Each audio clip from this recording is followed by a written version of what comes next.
Welcome again to this program of In the Know. We are privileged and honored to have young people here in Atlanta, Georgia, in particular at Kenyan American Community Church. They are the dynamic, energetic young men that make up the youth of the church. I want to introduce to you, and I'll begin with the men right on my right side. I'll tell you who is here and also the girls. And by the way, we also have parents who are here to respond to some of the reflection we're going to have this afternoon in this program of In the Know. I want you guys to tell me what's your name, two things, and so fast. Your name, your age, and how long that you've been in the U.S. Oh my goodness, men take forever to think. Your name, how long you've been here, and how old you are? I'm Catherine Gatonga. I'm 18, and I've been here since I was 3. All right, yes. I'm Elizabeth Gitahi, and I've been here since I was 3, and I'm 19. Yes. I'm Marilyn Donnell, 18, and I've been here for 12 years. Okay. I'm Muhuria Chege. I'm 17, and I've been here for 10 years. Yes. Hi, I'm Nimzi Habibi. I am 14. I've been here for 6 years. Wow, yes.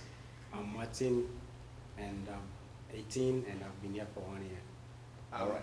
Yes, and tell us your full names, yes. Yeah, I'm Jeffrey Mwangi. I've been here for 8 years, and I'm 19. Good. I'm Gitahi. I'm 17, and I've been here for 10 years. I'm Tony Karanja. I'm 18, and I've been here for 10 years. My name is Jerome Muraguri. I'm 17, and I've been here for 8 years. My name is Asa Korea. I'm 17, and I've been here for 4 years. Wow, these are the men and the young ladies. We call them the young church. They are dynamic. And we also privileged to have some of our parents with us. And down there, we want to know who they are and tell us if any of your boy or girl is here. Yes, ma'am. Wairi Moshege, and I'm mother to Wakuria. Yes.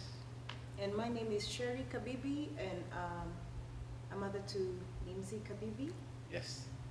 I'm Irene Wema, and I'm mother to Oscar Kuria. All right. We have the men here who are very comfortable. Let's know who they are. Yes. My name is Daniel Korea, and I'm the father to Oscar Korea. I'm Timothy Degwa, the father to none of them. Yeah. I'm Simon Derry, and I work with them. I'm the youth pastor. Yes.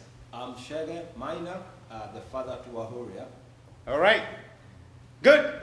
Ladies and gentlemen, it's a privilege to have you here. Some of you have been like here 8 years, 9 years. How many have been here more than 5, 7 years? Okay. And most of you are like teenagers. You are 18, 17, 19. Tell me, on a scale of 1 to 10, how Kenyan are you? Very quickly. How Kenyan are you? 1 to 10?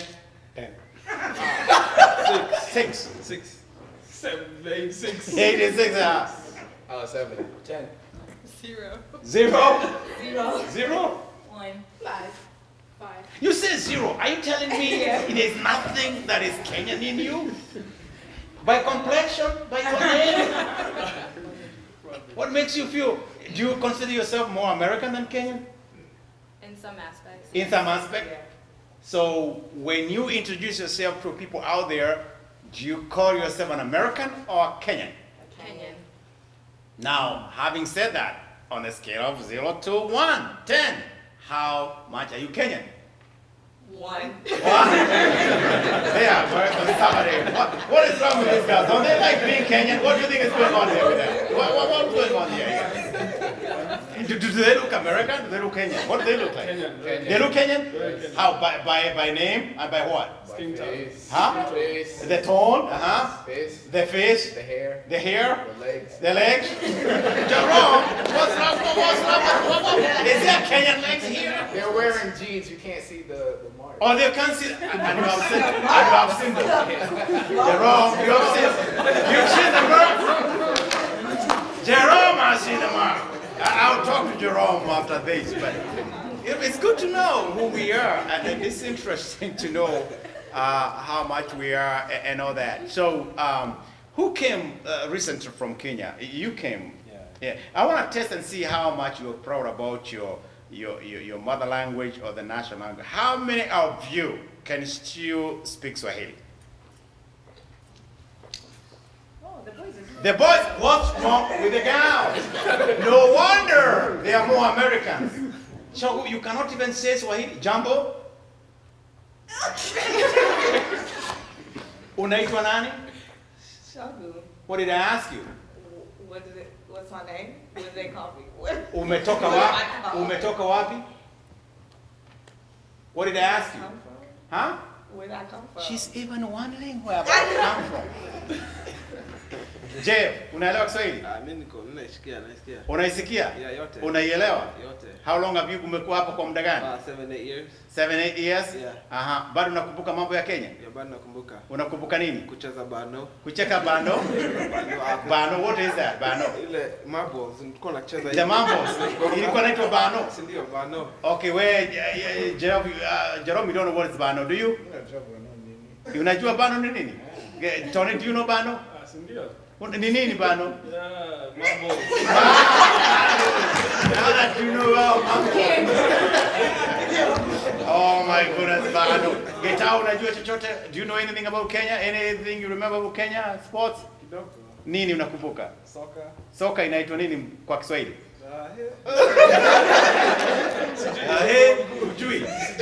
You cannot. Is any of you, if you do, is any of you can sing a song, a paragraph, a song in Swahili? Any, you know? Oh man. No.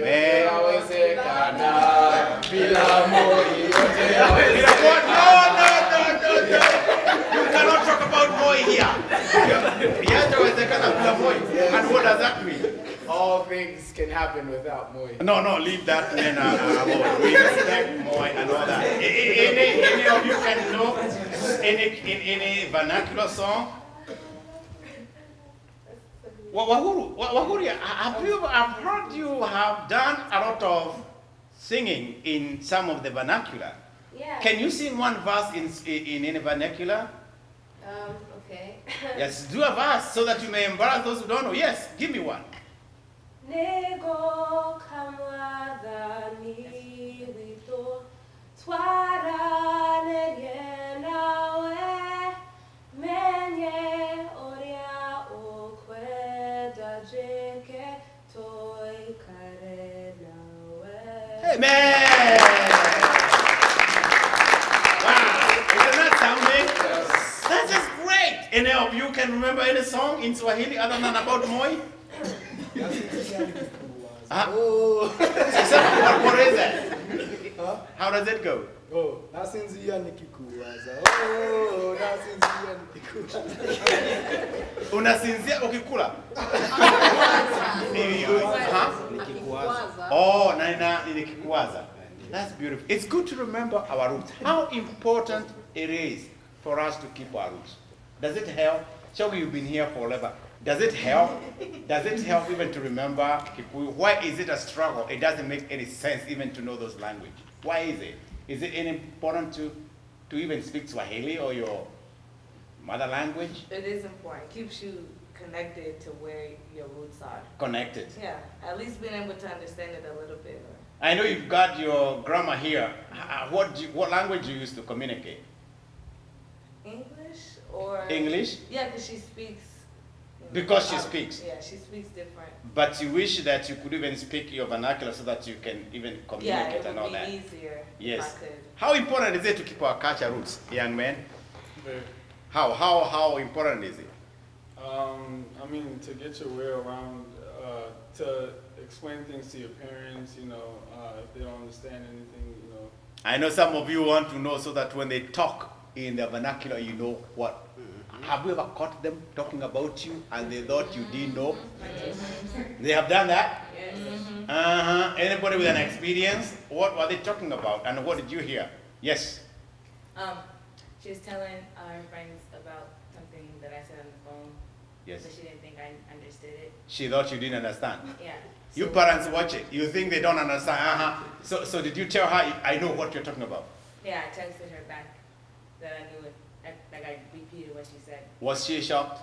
Yeah, she laughed. But I mean, she knew from then on, not just. So we kind of backbite. You kind of talk behind you, guys. And it is important to know language. Can you imagine being in Kenya and you are left somewhere and a Kenyan asks you, habari yako unataka nini? And you cannot communicate. And you are Kenyan. How embarrassing is that? Anybody who has been to Kenya lately and you felt like, I wish I knew the language? Yes, what was the experience? What happened? Just being around there, not understanding and relying on my parents to translate. And what did they say? What are they talking about? Yes. Yeah, I mean, I can pick up a few words, but when they talk constantly and super fast, can't keep up. And I could not believe one day we were in Mombasa with you and Jerome and you were holding me and you were feeling about, you remember that, Jerome? She was scared of her own people. She didn't know why they were looking at her. And she was so worried, and she said, I think these people know that I'm American. And I was telling her, no, you look more Kenyan than you are American. But it was hilarious. It was great. Let me turn to experience with your parents. How much do your parents struggle to balance the Kenyan and American life? Do you need a pity to see how they are struggling, especially in terms of language, how they speak, or even trying to live as an American, and you look at them and say, oh my goodness, Mama is struggling here in terms of catching up and adapting to the society. Are there situations where you find that it's really hard for them to catch up and to know what's going on? I know Catherine many times, she said that I should not embarrass her in class with my pronunciation. What's wrong with my pronunciation? Don't I speak good American English? Sure. Oh, that's not very good. You know, the other day I had a problem with her and I was telling her how her mom does things. Listen to this, guys. Okay. You listen to this, Jeff, because I think she was hard on me. Okay. I said, your mom is very, very thorough in her study. And she was like, what? I said, she does things thoroughly. And she felt embarrassed, like I did not know how to pronounce the word thoroughly. How do you say it? And then she started saying it's called double. What did you say it was? It's thorough. Thorough what? Thoroughly. Do we say thoroughly or thorough? Parents, do you say thoroughly or how do you say it? Pastor, I would probably say thoroughly as well. Thoroughly as well, right? We knew English before these guys. Right. And does it even sound well when it's a thorough? How do you even say thorough? It sounds wrong. It I guess sounds... we haven't adapted the ear for that. Yes. And so that is the challenge. But yes. You know what? Just be comfortable how you speak and go with that. And don't feel bad about it. Don't apologize. I'm not going to apologize. Is that apologetic? That's good. Thank you for that. Do you have other areas where you really pity our parents, especially the way we pronounce things? I know some of you are making fun how we differentiate between the lights and rights and all that. How more mistakes do we make? Where would you wish that you would really help in our pronunciation? The L's and the R's. L's and R's? Yes. Any example? Left. Okay, right and light. What? Right and light. How do we do it? What's the problem? Okay. You switch. You switch. You switch them. Like you're telling me, like, oh, go down the road and turn a light. I mean, turn a right. I mean turn a light, and I mean turn right. Yeah. So I tell you turn right. Yeah, the right. So what am I supposed to do? You say turn a light at the right. It's turn a right at the right. Yeah.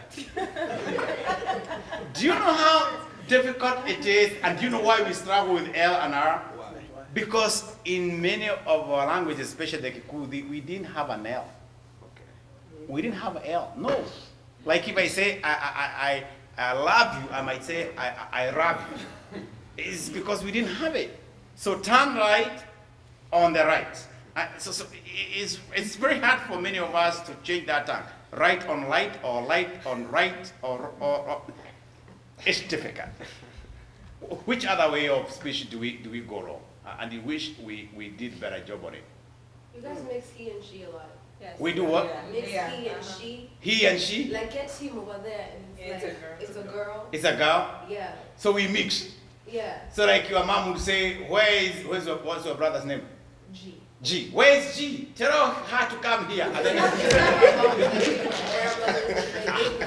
and they wonder what's going on. And you keep the, hey, he's a she. And guess what? I'll tell you. What did I do? He is a she. What did I say? The reason is, let me tell you, in our African language, we don't have gender pronouns. Okay. Like for example, if listen to me as I speak this, and tell me whether you can even know who I'm talking about. And tell them what I'm gonna say. Alikuja hapa, akanisalimia, akakula chakula, alafu akaenda. Who's that? You didn't specify it. Exactly. For us, we have to specify. I can talk about somebody without telling whether it's a woman or not. Huyo mtu, that person, alikuja, akanichapa, akaniambia nifanye hivi, akakula chakula, akakakaa kidogo, alafu baadaye akaondoka. Lakini nimemsamehe. It's a full sentence, it's a story, but you cannot know whether it's a woman or a man until I specify. Gender pronouns was brought to us in our language, in our concept. We don't have gender pronouns. So when we mix them, it comes from there. Right, parents? Yes. So you have to be slow and you have to be patient with us as we do that. Where else do you think we need to correct ourselves? Speaking loudly in the grocery store. What are you talking about? Speaking loudly in the grocery store? Can you give an example? Like on the phone or just talking among ourselves? When you're, okay, I love my aunt, but we were at McDonald's one time, yes, and her phone rang. Yes. And we're in line, and she picks it up, and she's